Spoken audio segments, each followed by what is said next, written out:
આજે આપણે ધોરણ 12 આંકડાશાસ્ત્રના પ્રકરણ નંબર 1 સૂચકાંકની ચર્ચા કરીશું. તો પહેલા એના ગુણભાર વિશે થોડું જાણી લઈએ.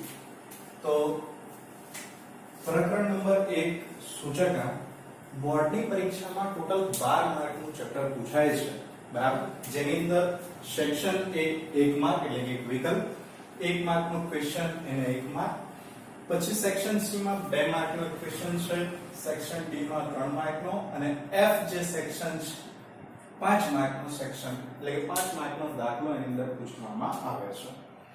હવે સૌથી પહેલા આપણે ચર્ચા કરીએ કે સૂચકાંક કોને કહેવામાં આવે છે. તો સૂચકાંકની અહીંયા આપણે વ્યાખ્યા લખેલી છે જે બોર્ડની પરીક્ષામાં 1 માર્કમાં પણ પૂછવામાં આવે છે. વિભાગ B માં કે સૂચકાંક એટલે શું અથવા તો સૂચકાંકની વ્યાખ્યા આપો.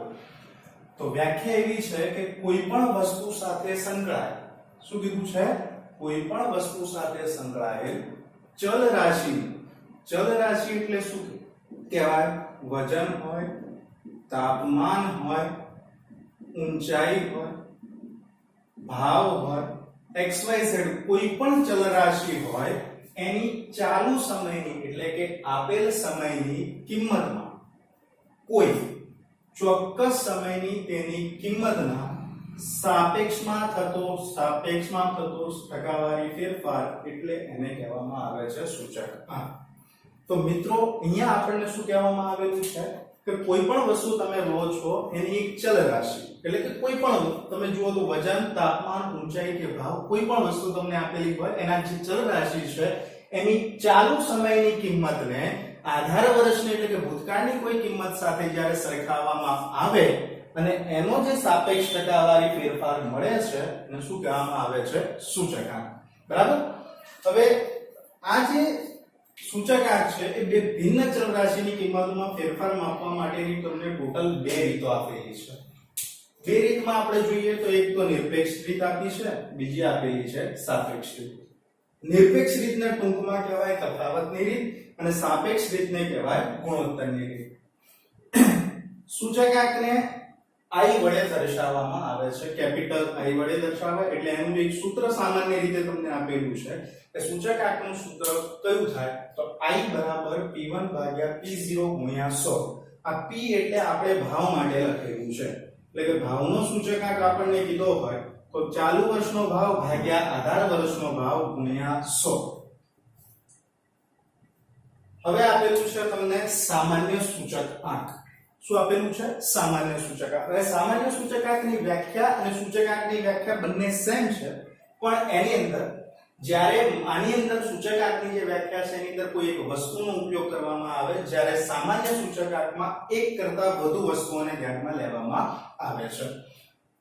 તો કોઈ પણ એક કે તેથી વધુ વસ્તુઓની આપેલ સમયની ચલ કિંમતોમાં કોઈ ચોક્કસ સમયની તે વસ્તુની ચલ કિંમતોના સાપેક્ષમાં થતો ટકાવારી ફેરફાર એની સરેરાશ, એની શું કીધું છે, સરેરાશને સમૂહનો સામાન્ય સૂચકાંક કહેવામાં આવે છે. એક વસ્તુ માટે ગણો તો એ તમારો સામાન્ય સૂચકાંક, પરંતુ એક કરતા વધારે વસ્તુઓ માટે જ્યારે ગણો છો તો એને સામાન્ય સૂચકાંક તરીકે ઓળખવામાં આવે છે. સામાન્ય સૂચકાંકનું સૂત્ર શું થાય તો સિગ્મા P1 ભાગ્યા P0 છેદમાં n ગુણ્યા 100 એટલે કે ચાલુ વર્ષનો ભાવ ભાગ્યા આધાર વર્ષનો ભાવ એ તો આપણે ગણી નાખ્યું, છેદમાં n એટલે કુલ વસ્તુ, તમે કેટલા વસ્તુ માટે સૂચકાંક ગણો છો એ ગુણ્યા 100. બરાબર. તો ફરીથી એકવાર આપણે આને રિપીટ કરી લઈશું કે સૂચકાંક કોને કહેવાય. જો સામાન્ય રીતે તમારે વ્યાખ્યા લખવી હોય તો ચાલુ વર્ષની કિંમત કોઈ પણ વસ્તુની ચાલુ વર્ષની કિંમતને આધાર વર્ષની કિંમત સાથે સરખાવતા મળતો સાપેક્ષ ટકાવારી ફેરફાર એને શું કહેવામાં આવે છે, સૂચકાંક કહેવામાં આવે છે. સામાન્ય સૂચકાંક તો એક કરતા વધુ વસ્તુઓ જે છે એની ચાલુ વર્ષની કિંમતને આધાર વર્ષની કિંમત સાથે સરખાવતા મળતો સાપેક્ષ ટકાવારી ફેરફાર પણ એના સરેરાશના સમૂહને શું કહેવામાં આવે છે, સામાન્ય સૂચકાંક કહેવામાં આવે છે. સૂચકાંકના લક્ષણોની આપણે વાત કરીએ. સૂચકાંકના લક્ષણો વિભાગ C માં 2 માર્કમાં પૂછવાની શક્યતા રહેલી છે. સૂચકાંક એક સાપેક્ષ માપ હોવાથી તે એકમથી મુક્ત છે. એકમથી મુક્ત એટલે આની પાછળના કિલોગ્રામ, લીટર, કે મીટર એવો કોઈ એકમ લાગુ પડતો નથી. કોઈ પણ પ્રકારનો એકમ હોય તો સૂચકાંકનો જ્યારે બી તમે જવાબ લખો તો એની પાછળ કોઈ પણ પ્રકારનો એકમ લખવાનો હોતો નથી. વિભાગ બી માં પણ એક ક્વેશ્ચન પૂછાય છે કે ભાઈ એક વસ્તુનું સૂચકાંક 130 રૂપિયા છે તો પાછળ જે રૂપિયા લાગેલા છે એ રૂપિયા હોય તો એ સૂચકાંક કહેવાશે નહીં. બીજો પોઈન્ટ આપેલો છે સૂચકાંક તુલનાત્મક માપ છે. કેવું માપ છે? તુલનાત્મક. કેમ? તો એ બે વર્ષની સરખામણી દર્શાવે છે. શું દર્શાવે છે? સરખામણી. ચાલુ વર્ષની કિંમતની બી દર્શાવે અને આધાર વર્ષની કિંમત. ઉદાહરણ તરીકે આપણે લઈએ તો અત્યારે હાલ 2020 ચાલુ છે, બરાબર. હવે ભૂતકાળના કોઈ વર્ષની વાત કરીએ, ધારો કે 2015, તો આ બંને વચ્ચે તુલનાત્મક કરવા માટે કયું માપ વપરાય છે? સૂચકાંક. સૂચકાંક ટકાવારી ફેરફાર દર્શાવતું સાપેક્ષ માપ છે. કેવો ફેરફાર દર્શાવે છે? ટકાવારી ફેરફાર. સૂચકાંક એક સરેરાશ માપ છે અને સૂચકાંકની ચલ કિંમતોમાં થતા ફેરફારોની ગુણોત્તર દ્વારા સરખામણી કરે છે. તમારે 2 માર્કમાં માત્ર 4 જ મુદ્દા લખવાના હોય છે. અહીંયા આપણે 5 મુદ્દા લખેલા છે તો 4 મુદ્દા ફરીથી એકવાર જોઈ લઈશું. ખાલી જે અંડરલાઈન કરેલા છે એટલા મુદ્દા ખાલી યાદ રાખો તો પણ બહુ છે. તો સૂચકાંક એક સાપેક્ષ માપ છે. બીજું આપેલું છે સૂચકાંક કેવું માપ છે? તો તુલનાત્મક માપ છે. ત્રીજું ટકાવારી ફેરફાર દર્શાવતું સાપેક્ષ માપ છે. ચોથું આપેલું છે સરેરાશ માપ છે અને પાંચમું છેલ્લે કીધું છે તમને કે ચલ રાશિમાં થતા ફેરફારોની ગુણોત્તર દ્વારા શું કરે છે? સરખામણી કરે છે. તો આ 2 માર્કનો ક્વેશ્ચન ક્લિયર થઈ ગયો તમારા થિયરીમાં. ફરીથી એકવાર જોઈ લઈએ તો સૂચકાંક સાપેક્ષ માપ છે, બીજું તુલનાત્મક માપ છે, ટકાવારી ફેરફાર દર્શાવતું સાપેક્ષ માપ છે, સરેરાશ માપ છે અને ગુણોત્તર દ્વારા એ શું કરી શકે છે? સરખામણી કરી શકે છે. સૂચકાંકને અર્થતંત્રનું બેરોમીટર કહે છે. કારણ આપો. આ આઈએમપી ક્વેશ્ચન છે, ટૂંકો છે પણ થોડું ધ્યાન આપશો. તો બેરોમીટર એટલે તો શું? પહેલા આપણા મગજમાં આ ક્વેશ્ચન આવે કે આ બેરોમીટરનો મતલબ શું થાય? તો બેરોમીટર એટલે શાના માટે વપરાય? હવામાન, હવાનું દબાણ, વાવાઝોડું અને વરસાદની આગાહી કરવા માટે ઉપયોગી છે. શાના માટે ઉપયોગી છે? હવામાન, હવાનું દબાણ, વાવાઝોડું અને વરસાદની આગાહી કરવા માટે ઉપયોગી છે. તેવી જ રીતે સૂચકાંક કયું કામ કરે છે? તો દેશની સમગ્ર આર્થિક પ્રવૃત્તિ, વ્યાપારિક અને સામાજિક પ્રવૃત્તિ એમાં થતા ફેરફારો માપવાનું અને તેમનો તુલનાત્મક અભ્યાસ કરવાનું એક આવશ્યક સાધન છે. ફરીથી સૂચકાંક શું કરે છે? તો દેશમાં થતી જે આર્થિક પ્રવૃત્તિઓ છે, ખેતી, ઉદ્યોગ કે સેવા ક્ષેત્ર, વ્યાપારિક અને સામાજિક પ્રવૃત્તિ જે થાય છે એમાં થતા ફેરફારો માપવાનું અને એનો તુલનાત્મક અભ્યાસ કરવા માટેનું એક આવશ્યક સાધન છે. માટે સૂચકાંકને દેશના અર્થતંત્રનું શું કહેવામાં આવે છે? બેરોમીટર કહેવામાં આવે છે. ડન.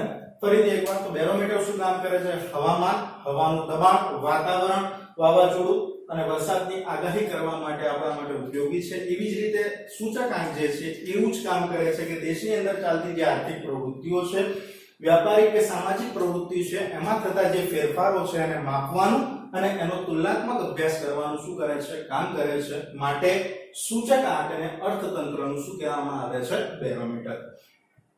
હવે આધાર વર્ષ આપણે આગળ બી જોઈ ગયા કે ભાઈ ભૂતકાળની કોઈ કિંમત સાથે અત્યારની ચલ રાશિને સરખાવવામાં આવે છે, આધાર વર્ષ સાથે સરખાવવામાં આવે છે. તો એ આધાર વર્ષ છે શું? તો આધાર વર્ષનો મતલબ શું થાય? તો સૂચકાંકની રચનામાં કોઈ ચલની વર્તમાન સમયની કિંમતને કોઈ નિશ્ચિત સમયની કિંમત સાથે સરખાવતા જે નિશ્ચિત સમય કે વર્ષ છે એને શું કહેવામાં આવે છે? આધાર વર્ષ કહેવામાં આવે છે. સામાન્ય વ્યાખ્યા કહી દઉં તો સૂચકાંકની રચનામાં ચાલુ વર્ષની કિંમતને ભૂતકાળના કોઈ નિશ્ચિત વર્ષની કિંમત સાથે જ્યારે સરખાવવામાં આવે છે તો એ ભૂતકાળનું જે નિશ્ચિત વર્ષ છે એને શું કહેવામાં આવે છે? આધાર વર્ષ કહેવામાં આવે છે. હવે આધાર વર્ષ કેવું હોવું જોઈએ એવું પણ ક્વેશ્ચન પૂછાય છે. સામાન્ય રીતે એક માર્કમાં જ્યારે પૂછાય વિભાગ બી માં તો જે આધાર વર્ષ છે કેવું હોવું જોઈએ? તો પહેલું તમને કીધું છે સામાન્ય કે પ્રામાણ્ય હોવું જોઈએ. કેવું હોવું જોઈએ? સામાન્ય કે પ્રામાણ્ય. હવે સામાન્યનો મતલબ શું થાય એ સમજી લઈએ. સામાન્ય એટલે કોઈ પણ માનવ સર્જિત કે કુદરતી ઘટનાઓથી મુક્ત હોવું જોઈએ.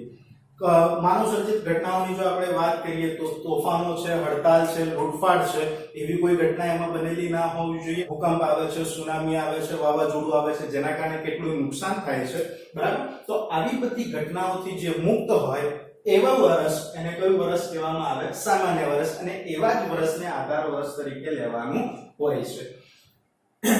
આધાર વર્ષ બહુ લાંબા સમયગાળાનું એટલે કે લાંબા ભૂતકાળનું હોવું જોઈએ નહીં. ઉદાહરણ તરીકે આપણે લઈએ કે 2020 ને જ્યારે સરખાવવા જઈએ તો 2010 કે 2015 ના ભાવ સાથે આપણે જ્યારે અત્યારની વસ્તુઓના ભાવને સરખાઈએ તો એ આપણા માટે યોગ્ય છે. પણ હવે 1995 કે 1992 ના વર્ષની જો વાત કરીએ તો ભૂતકાળનું બહુ લાંબુ વર્ષ છે. ત્યારના વસ્તુના ભાવ અને અત્યારની વસ્તુના ભાવમાં અત્યારે ખાસ મોટો ફેરફાર જોવા મળે છે. તો એના કારણે આપણને સાચું માપ મળતું નથી, એ આપણને ગેરમાર્ગે દોરે છે. તો ફરીથી એકવાર આધાર વર્ષ કોને કહેવાય? તો સૂચકાંકની રચનામાં ચાલુ વર્ષની કિંમતને ભૂતકાળની કોઈ કિંમત સાથે એટલે કે ભૂતકાળના વર્ષની કોઈ કિંમત સાથે જ્યારે સરખાવવામાં આવે છે તો એ ભૂતકાળનું જે નિશ્ચિત વર્ષ છે એને શું કહેવામાં આવે છે? આધાર વર્ષ. આધાર વર્ષ કેવું હોવું જોઈએ? તો સામાન્ય રીતે આધાર વર્ષ સામાન્ય કે પ્રામાણ્ય હોવું જોઈએ. એટલે કે કુદરતી અથવા તો માનવ સર્જિત જે ઘટનાઓ છે એનાથી મુક્ત હોવું જોઈએ. આવી કોઈ ઘટના એની અંદર બનેલી હોવી જોઈએ નહીં. અને એ જે આધાર વર્ષ તરીકે પસંદ થાય છે જે વર્ષ, એ બહુ લાંબા ભૂતકાળનું હોવું જોઈએ નહીં. આધાર વર્ષની પસંદગીની આપણને રીતો દર્શાવેલી છે. તો આધાર વર્ષની પસંદગીની કેટલી રીતો છે? મુખ્યત્વે બે રીતો છે. એક અચલ આધારની રીત અને બીજી આપેલી છે પરંપરિત આધારની રીત. કઈ આપી છે? એક અચલ આધારની અને બીજી પરંપરિત આધારની. આ વિભાગ બીનો એક ક્વેશ્ચન છે કે ભાઈ આધાર વર્ષ પસંદ કરવાની રીતો જણાવો તો કેટલી રીતો ગણાશે? બે. કઈ કઈ? એક અચલ આધારની રીત અને બીજી છે પરંપરિત આધારની રીત. અચલ આધારની રીતમાં શું હોય છે? તો ધ્યાન આપો. અચલ આધારની રીતમાં કોઈ ચોક્કસ વર્ષ કે સમયને આધાર વર્ષ તરીકે લેવામાં આવે છે. શું કરવામાં આવે છે? કોઈ ચોક્કસ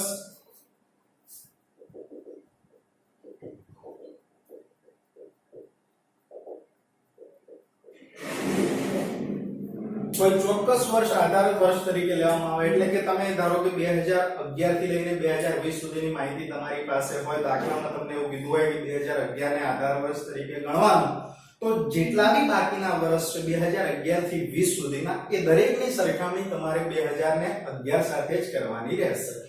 તો સૂચક આંક I બરાબર સૂત્ર થાય શું? તો ચાલુ વર્ષની ચલ કિંમત ભાગ્યા આધાર વર્ષની ચલ કિંમત ગુણ્યા 100. બીજું યાદ રાખવું હોય તો ચાલુ વર્ષની કિંમત ભાગ્યા આધાર વર્ષની કિંમત ગુણ્યા 100. આટલું યાદ રાખજો.